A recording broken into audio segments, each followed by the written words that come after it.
लंबे समय बाद कल से स्कूल खोले जा रहे हैं। 11वीं और 12वीं की जो क्लासेस हैं वो शुरू हो पाएंगी।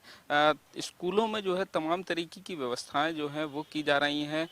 आदेश जो है वो आ चुके हैं, तमाम तरीके की व्यवस्थाएं स्कूलों में की जा रही हैं।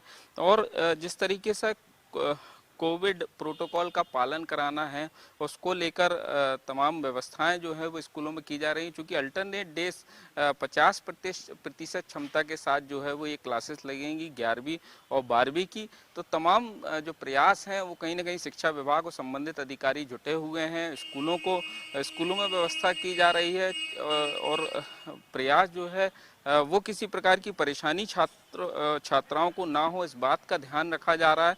और अगर बात की जाए तो लंबे समय बाद छात्र स्कूल पहुंचेंगे और ऐसे समय पर कहीं ना कहीं कोविड प्रोटोकॉल का किस तरीके से पालन होगा, ये एक बड़ी चुनौती शिक्षा विभाग के सामने है। लेकिन जो पहले से ही आदेश जारी है कि 50% क्षमता जो है वो रहेगी और अल्टरनेट डेज जो है वो क्लासेस लगेंगी।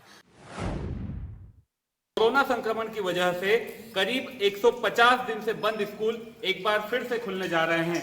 इस बार क्या व्यवस्था होगी और बच्चों को किस तरह से स्कूल में बुलाया जाएगा, इस पर बात करने के लिए हमारे साथ खंडवा के उत्कृष्ट विद्यालय के प्राचार्य आर.के. सेन मौजूद है। सर, एक बार फिर से स्कूल खुलने जा रहे हैं, किस तरह की व्यवस्था करने जा रहे हैं, किस तरह से बच्चों को बुलाया जा रहा है, कौन सी क्लास के बच्चे आ रहे हैं? सर, स्कूल शिक्षा विभाग के द्वारा जो SOP जारी की गई है, इसके द्वारा अभी हमारे जो 26 जुलाई से जो स्कूल खुली जानी है उसमें हफ्ते में 4 दिन स्कूल लगेगी और कक्षा 11वीं और 12वीं के बच्चों को अल्टरनेट डे में बुलाया जाएगा। अर्थात 2 दिन 11वीं के बच्चे और 2 दिन 12वीं के बच्चे। तो सोमवार को 12वीं के बच्चों को बुलाया जाएगा और 50% की उपस्थिति के साथ बुलाया जाएगा। साथ में जो इम्पोर्टेंट उसमें है, उसमें पालकों की सहमति। यदि लिखित में पालक की सहमति बालक को लेके आना पड़ेगी, वही बच्चा स्कूल कैंपस में एंट्री करेगा। और कोरोना की पूरी गाइडलाइन का अक्षर सा पालन कराया जाएगा। अर्थात जैसे ही बच्चा गेट पे आएगा उसका हैंड सैनिटाइज कराया जाएगा, थर्मल स्क्रीन से उसका टेम्परेचर नोट किया जाएगा, उसके ऑक्सीमीटर से ऑक्सीजन लेवल भी हम नोट करेंगे और उसके बाद ही वो स्कूल के जहाँ पे उसकी एक निश्चित जगह होगी वो बार बार अपनी जगह बदलेगा नहीं। उज्जैन में पिछले 2 दिनों से रुक रुक कर लगातार बारिश हो रही है। यहाँ ग्रामीण क्षेत्रों में निचले इलाकों में जरूर जल भराव की स्थिति बनी है, तो वहीं शहरी क्षेत्रों में सड़कों पर पानी जमा हो गया है, जिससे यातायात आवागमन पूरी तरह प्रभावित हो रहा है। मैं इस वक्त मौजूद हूँ शिप्रा नदी के रामघाट क्षेत्र में। आपको एक नज़ारा दिखा देता हूँ। यहाँ पर रामघाट के जितने भी मंदिर हैं, जो छोटे मंदिर हैं, वे पूरी तरह जलमग्न हो चुके हैं और जो सामने आप देख रहे हैं बड़े बड़े मंदिर हैं, इनके केवल शिखर और गुंबज ही दिखाई दे रहे हैं। वैसे शिप्रा नदी पर यहाँ पर 3 ब्रिज है, जिसमें से एक ब्रिज पूरी तरह डूब चुका है, तो वहीं जो दूसरा ब्रिज है जिसे छोटा पुल कहा जाता है, इसके ऊपर से लगातार पानी बह रहा है। पुलिस प्रशासन ने जरूर यहाँ पर बैरिकेडिंग की है, बावजूद इसके यहाँ पर लोग जान जोखिम में डालकर सेल्फी लेते नजर आ रहे हैं। मेरे साथ कुछ यहाँ पर लोग भी हैं, हम इन्हीं से चर्चा करेंगे। भैया, आज शिप्रा नदी का किस प्रकार का नज़ारा आप यहाँ देखने आए? ये इस बारिश का पहला सीज़न है जो शिप्रा माता आज उफान पर है और हम ये दृश्य देख के आए हैं और शिप्रा माता के दर्शन करने आए हैं। तो आप देख सकते हैं कि यहाँ पर लोग पहली बार जब शिप्रा उफान पर आई है तो देखने आए हैं। हालांकि इस वर्षा काल का यह पहला दिन है जब यहाँ पर शिप्रा नदी अपने स्वभाव पर है। चंबलांचल का मुख्यालय मुरैना मौसम वैज्ञानिकों की भविष्यवाणियों को निर्मूल साबित कर रहा है।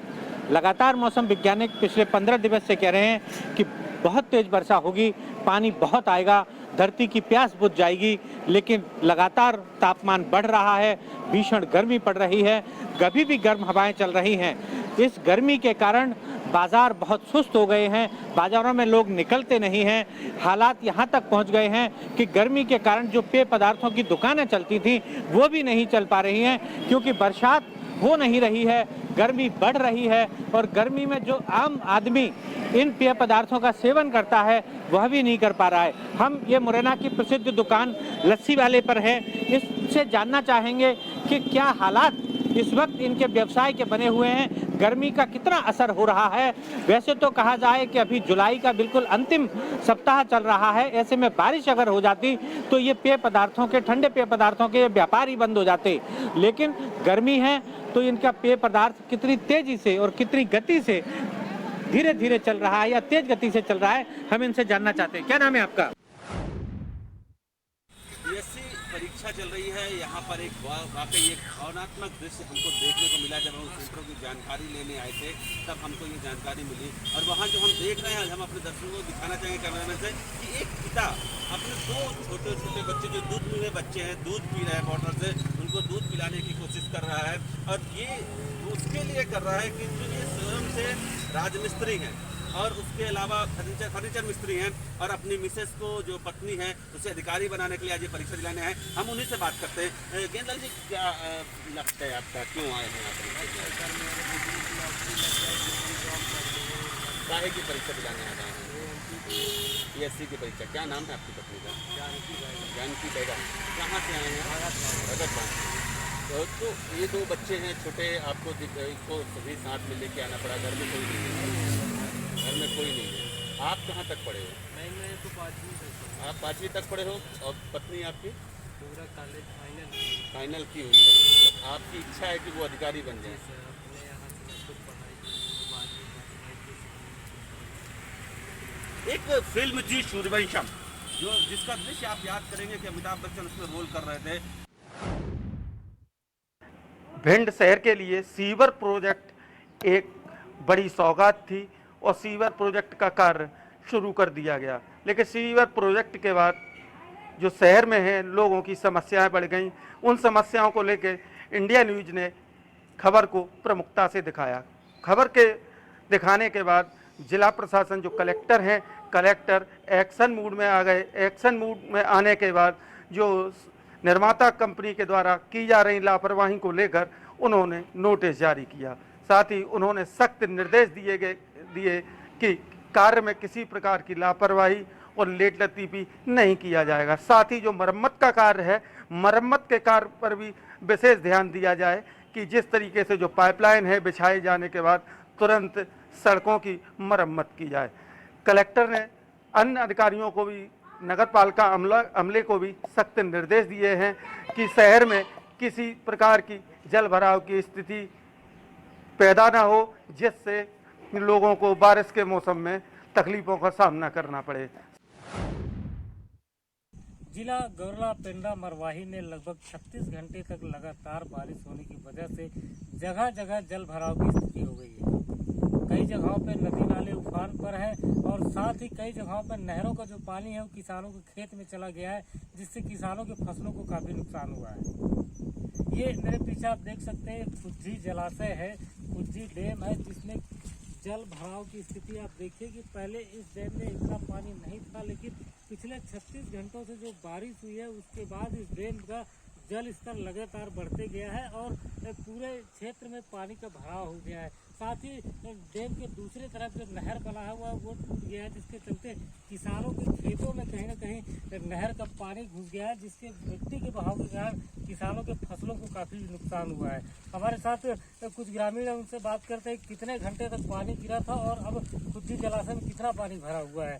पिछले कुछ महीनों से पानी नहीं गिर रहा था और अब बारिश हुई है तो इतनी जोरदार बारिश हुई है कि किसानों के खेतों में पानी ज़्यादा हो गया, जिसकी वजह से किसानों के फसलों को कहीं न कहीं नुकसान हुआ है। कल से हो रही बारिश से शाजापुर जिला पूरा तरबतर हो गया है। यहाँ तक कि शाजापुर जिले का पूरा जनजीवन अस्त व्यस्त हो गया। शाजापुर से जुड़ने वाले आसपास के सभी मार्ग पानी की वजह से बंद हो गए। आप यहाँ देख सकते हैं मेरे पीछे कि कल शाम जो हो रही लगातार बारिश से नदी नाले उफान पे है, उसके बावजूद भी यहाँ सुरक्षा के कोई कड़े इंतजाम नहीं किए गए हैं। लोग यहाँ बेफिक्री से आना जाना कर रहे हैं, अपनी जान को जोखिम में डाल रहे हैं। उसके बावजूद भी प्रशासन की तरफ से कोई सावधानी सुविधा नहीं रखी गई है। यहाँ पर शाजापुर से संदीप गुप्ता, इंडियन न्यूज़ शाजापुर।